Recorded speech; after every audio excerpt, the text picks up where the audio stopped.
I know exactly how it feels when your fingers close tightly around what should have been let go. That feeling that if you let go, you'll be losing something irreplaceable.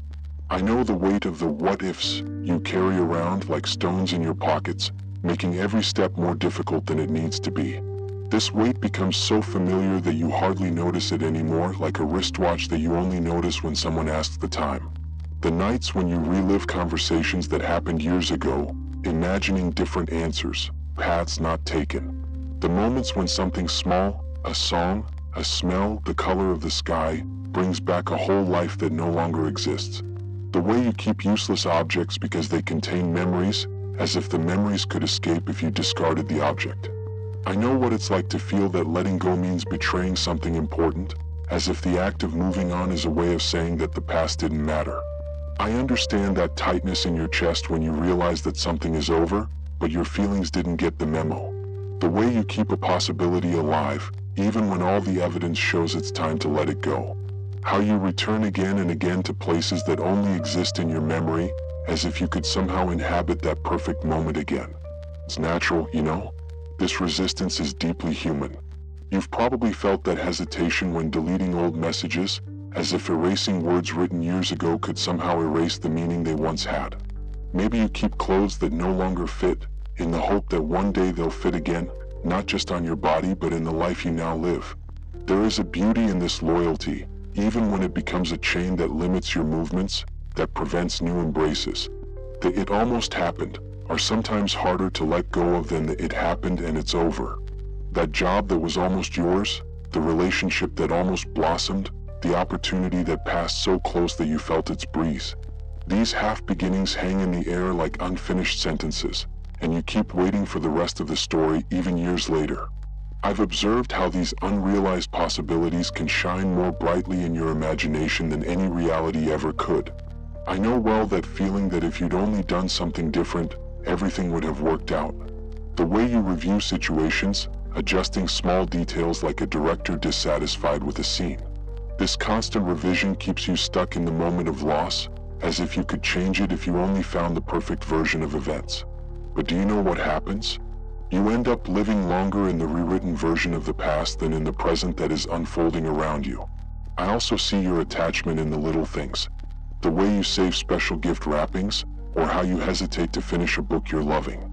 How you avoid watching the last episode of a favorite series, keeping it forever unfinished.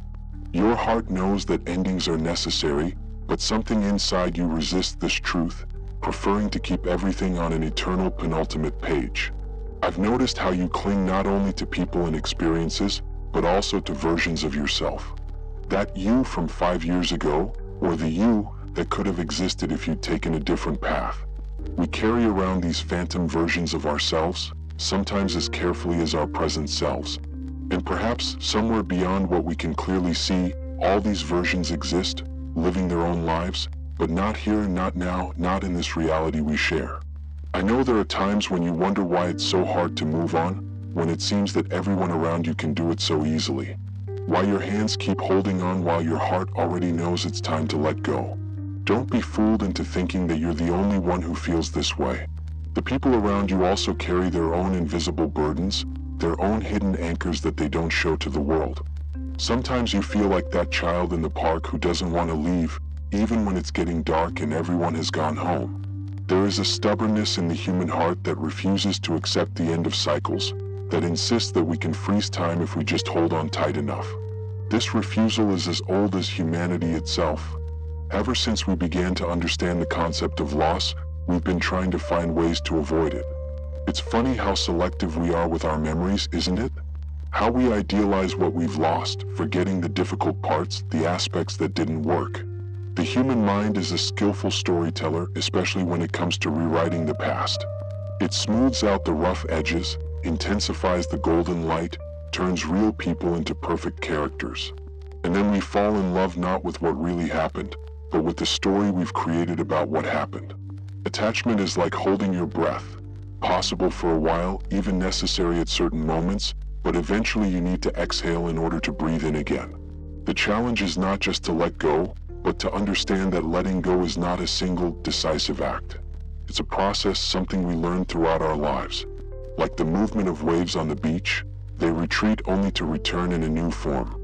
Have you ever observed a tree in autumn? How it sheds its leaves without resistance or drama. There is no hesitation, no leaves clinging desperately to the branches. The tree understands something we often forget, that letting go is part of the cycle, not its end. Those same trees that look dead in winter are the ones that burst into color in spring. Nature doesn't cling to past seasons. It knows that each release makes room for a new beginning. Think of the tides. The sea moves along the beach, covering the sand, creating little temporary worlds. And then, without remorse or resistance, it recedes. It leaves behind shells, draws patterns in the sand, and retreats. There is no struggle, no attempt to remain where it should no longer be. And it is precisely this retreat that allows new waters to come in, bringing new treasures, creating new patterns. If the tide tried to stay, there would be no renewal. Your attachment is like a closed hand. When you keep your fist clenched around something for too long, your hand starts to hurt. The muscles tense up, the circulation slows down. And the most interesting thing, a closed hand can't receive anything new. To receive a gift, a handshake, a new tool, you must first open the hand that is holding the old one. The universe works in the same way. It can't put something new into hands that are already occupied. Sometimes our attachment comes from an illusion of control. We believe that if we hold on tight enough, we can stop things from changing. It's like trying to hold water between your fingers. The harder you squeeze, the faster it escapes. Change doesn't ask our permission. It doesn't negotiate terms or deadlines. It just happens with or without our acceptance. Our choice is not whether things will change, but how we respond to this inevitability. Think about how you slept as a child. Perhaps clutching a teddy bear, a special blanket, something that brought comfort and security. Over time, you naturally let go of these objects. Not because they lost their meaning, but because you grew beyond the need for them. It wasn't a betrayal of the teddy bear, it was part of your development. In the same way, letting go of certain people, ideas, or dreams is not a betrayal, but a sign that you are growing in a new direction. There is a subtle but important difference between honoring the past and living in it. Honoring is keeping the lessons, cherishing the memories, recognizing how they have shaped who you are today. Living in the past is refusing to create new memories, new learnings, new versions of yourself. A museum honors the past, but doesn't try to recreate it as a present reality. Be the curator of your history, not its prisoner. Have you ever noticed how difficult it is to see clearly through a dirty window? The stains and dust distort what's on the other side. Our attachment works in a similar way. It dirties the window through which we see the present, making everything seem less vibrant, less possible, less available. Cleaning this window doesn't mean forgetting what's behind you. It just allows you to see clearly what's in front of you. When you create space in your life by letting go of something, you're not just creating a void. You're opening up a field of possibilities. This seemingly empty space is actually full of potential, a place where new experiences, ideas, and relationships can flourish. Without this space, there is no room for the new to enter your life. The pause between notes is what allows music to breathe. The space between words is what allows meaning to emerge. Life is not a straight line, but a spiral. We often return to similar lessons, face similar fears, revisit old patterns, but always from a slightly different point on the spiral. Each time we let go of something, we're not just ending one cycle, but positioning ourselves to start the next from a place of greater wisdom. Endings aren't just endings, they're portals, thresholds between one state of being and another. We often confuse letting go with erasing. We believe that if we let something go, we're denying that it was important, denying its impact. But think of the stars that exploded billions of years ago. Their elements now run through your veins. They're gone, but their effects remain. What you've lived, loved, and lost doesn't disappear when you let it go. It becomes part of the fabric that makes up who you are, invisible perhaps, but permanently present. There is a wisdom in the body that we often ignore. Your lungs know they need to let go of the old air in order to receive the new. Your heart knows it needs to relax between each beat. Your intestines know that they need to eliminate what is no longer useful. Your whole body is a constant lesson in the balance between holding on and letting go. Perhaps the wisdom you seek is already living inside your own skin, pulsing in the natural rhythm of life.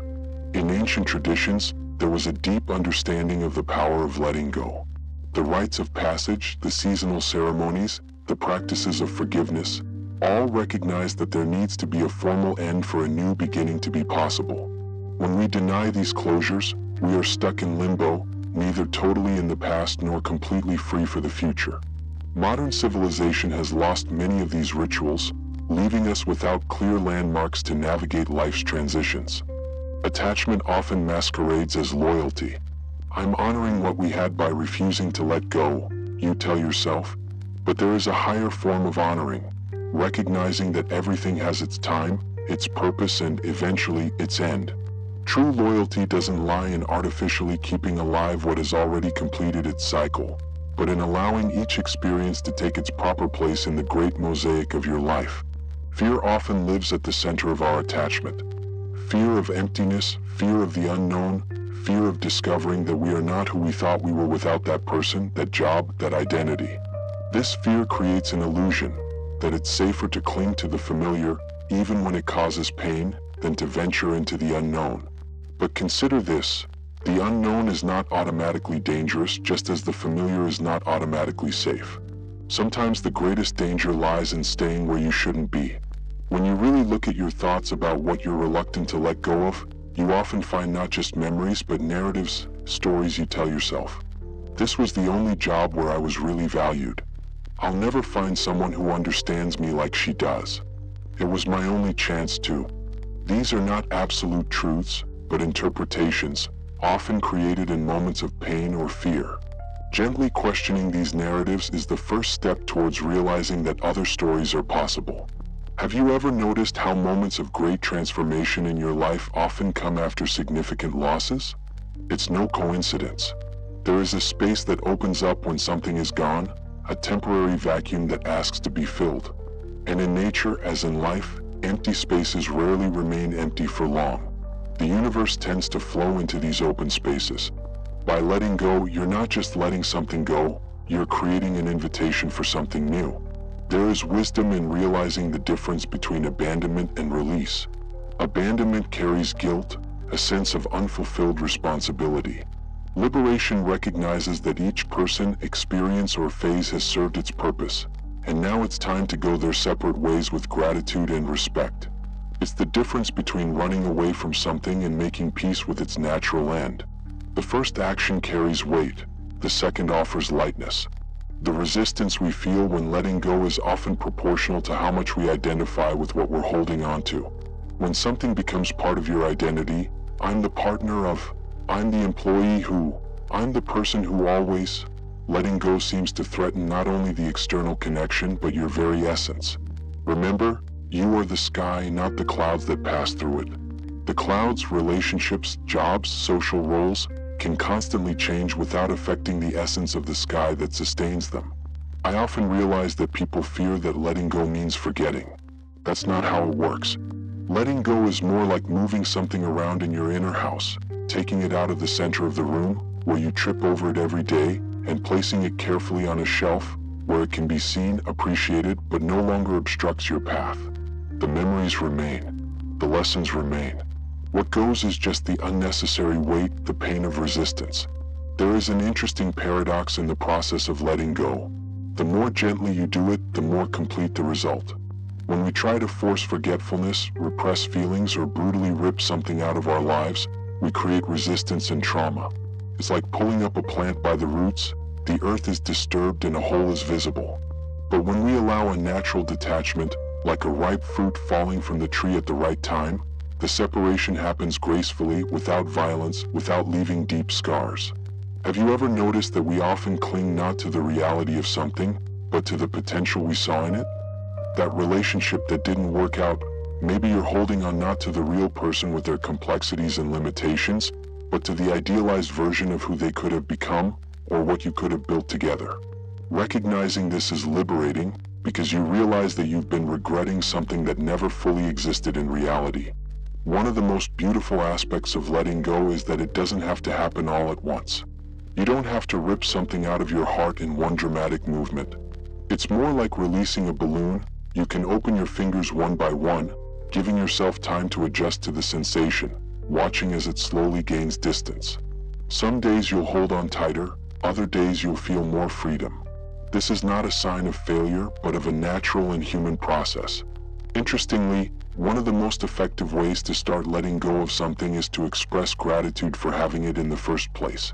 Gratitude changes the narrative from, "I'm missing out on something precious," to, "I've been blessed to have experienced this."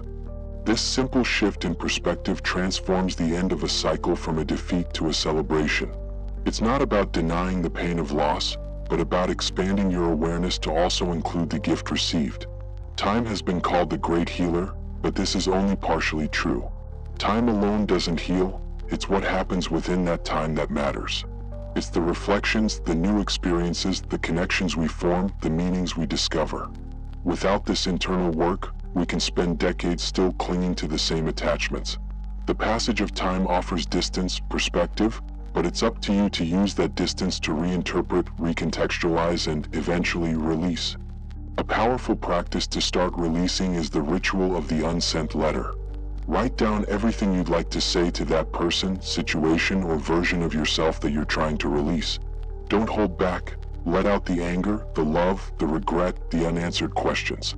And then, instead of sending it off, turn that letter into something new.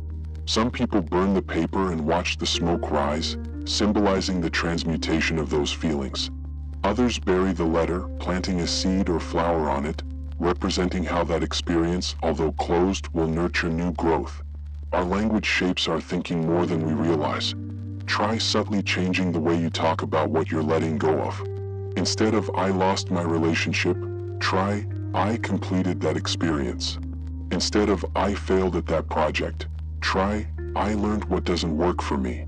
These aren't just semantic differences, they actually alter the neural networks activated in your brain, changing your emotional experience. The language of completion and learning carries much less pain than the language of loss and failure. One of the most common blocks to letting go is the belief that if you let go, you're admitting that it was all a waste. This is a false dichotomy. An experience can have been both valuable and finalized. A relationship can have been both meaningful and no longer viable. Allow yourself to see the multiple truths, that something may have been exactly what you needed at one time, and also no longer what you need now. For those attachments that seem impossible to let go of, try this approach. Don't force complete abandonment, but create a parallel space.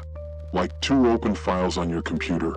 One contains everything about that attachment, and you don't close it yet, but open another file next to it, where you start to explore new possibilities, new connections, new interests.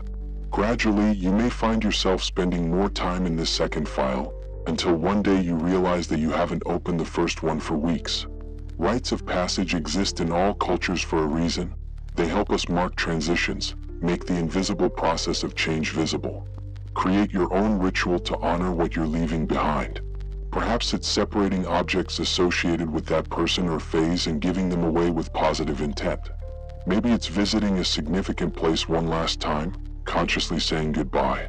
Maybe it's gathering friends to witness your intention to move on. The details matter less than the meaning you attach to them. When practicing letting go, pay special attention to your body. Where do you feel tension when you think about what you're trying to let go of? Does your throat tighten? Does your stomach tighten? These physical sensations are part of your resistance. Instead of trying to eliminate them immediately, simply observe them with curiosity. Breathe into these tense areas. Over time, this body awareness can untie emotional knots that the rational mind alone cannot reach. A practice that few consider is trying the worst-case scenario for a limited time. If you fear that letting go of something will result in an unbearable emptiness, try intentionally feeling that emptiness for a short time. Perhaps 10 minutes a day, allow yourself to really explore. What would it be like if I never really experienced this again? What would my life be like if I completely accepted this loss? We often find that when we face our fears directly, they lose some of their power over us. The feared void is rarely as vast as we imagine. Nature teaches us that every transformation includes a phase of discomfort. The cocoon is a place of dissolution before the butterfly can emerge. Seeds break their shells in the dark of the earth before seeking the light. Recognize that the discomfort you feel when you let go is not a sign that something is wrong, it's an indicator that transformation is underway. This discomfort is not your enemy, but a messenger, signaling that you are exactly where you need to be in the process of change. A frequent obstacle to letting go is the feeling that there's still something unfinished. Ask yourself, what do I really need to consider this chapter closed? Sometimes it's a final conversation. Other times, it's an understanding that you need to reach on your own.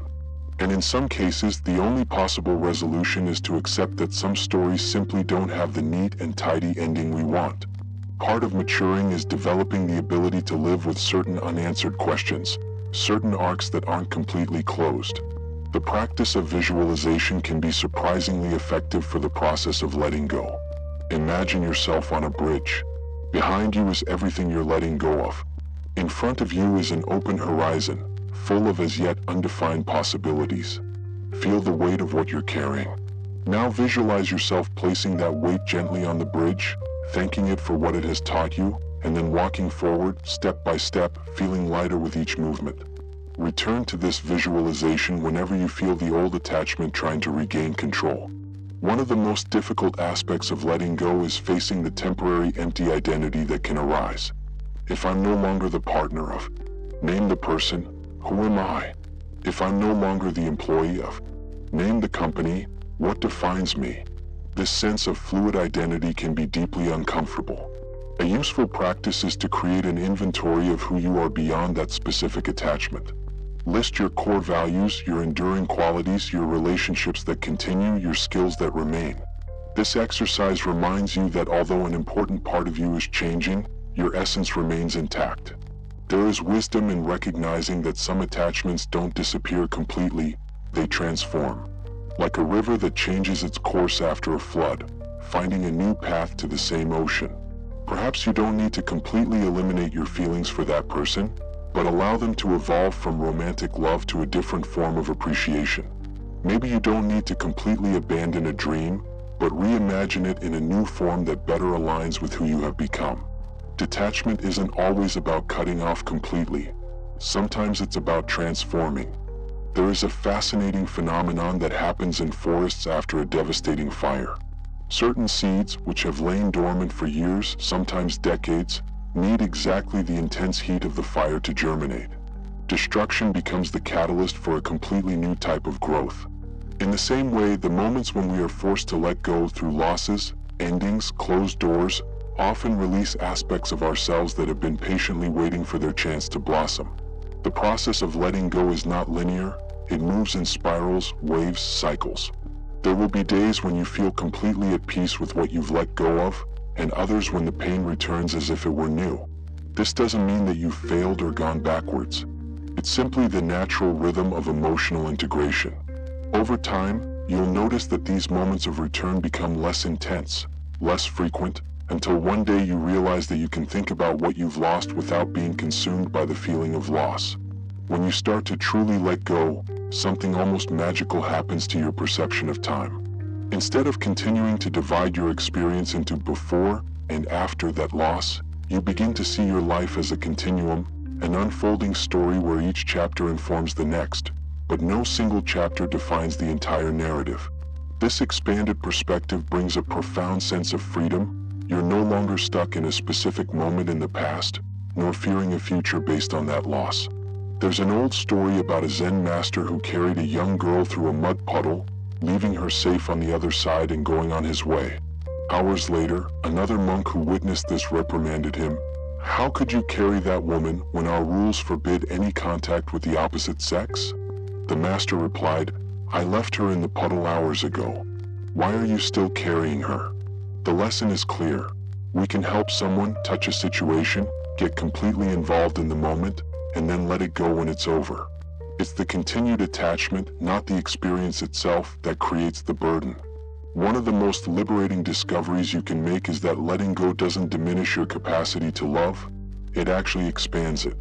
When you keep your heart closed around old wounds, old loves, old identities, you limit the space available for new connections. As you practice healthy detachment, your heart develops an extraordinary quality, the ability to love fully, even knowing that everything will inevitably change. This is true courage, not the absence of fear of losing, but the willingness to love anyway. In many spiritual traditions, there is the concept of dying before you die, not in the literal sense, but as a practice of voluntarily letting go of your identification with that which is impermanent. Every time you let go of an attachment, you are participating in this little death, this letting go of what is transitory. And each of these small deaths prepares you for life's biggest transitions, training you in the art of impermanence. Paradoxically, the more you practice this art, the more fully you can live in the present. As you develop your ability to let go, you begin to notice something surprising. You not only release the past, but also the future, specifically, all those imaginary versions of the future you've built up based on what you're letting go of. I'll never be happy again. I'll never find another job like that. I'll never feel at home anywhere again. Letting go of these limiting predictions opens up space for futures you couldn't even imagine before, possibilities that were invisible while your gaze was fixed on what was lost. A metaphor that many find useful is to think of the process of letting go as a migration, not an exile. When birds migrate, they are not being banished from their homeland, they are following an inner calling, moving in harmony with the seasons of life. They don't resist the journey out of fear or attachment. And most importantly, migration is circular. What you let go of today can return in a new form when the season changes again. But this return is only possible if you allow the initial departure. Letting go doesn't mean you'll never feel pain again. Pain is an inevitable part of the human experience, arising naturally when we care deeply. The goal is not to eliminate pain, but to develop a different relationship with it, to see it not as an enemy to be avoided at all costs, but as a messenger bringing important information.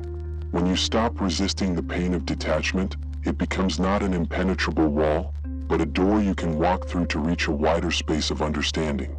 As you practice the art of letting go, you begin to realize that the real treasure is not the specific things, people or identities that you hold on to or release throughout your life. The real treasure is your growing ability to flow with the inevitable changes, to keep your heart open even when it hurts, to trust the process of life even when you can't see the next step. This capacity, not what you own or who you know, is what defines a rich and complete life. And finally, perhaps the most surprising discovery, when you truly let go not with bitterness or resignation, but with genuine acceptance, you create space for a different kind of connection with what has been released. Many people find that after the process of healthy letting go, they can maintain a relationship with the past that is clearer, more honest, and, ironically, more intimate than when they were trying to hold on to it. Like a star that can only be seen when you don't look directly at it, some truths only reveal themselves when you stop trying to own them. Perhaps in the end, letting go is an inadequate name for this process. Perhaps it's more like letting be, allowing the people, experiences, and phases of your life to exist in their full truth, including their transitory nature. Perhaps it's about getting out of the way of life, rather than trying to control it or freeze it in a particular moment. And in this letting be, you may discover a freedom you've never known, the freedom to be fully present, not imprisoned by what's past or anxious about what's to come, but fully alive in the only moment we really have, now.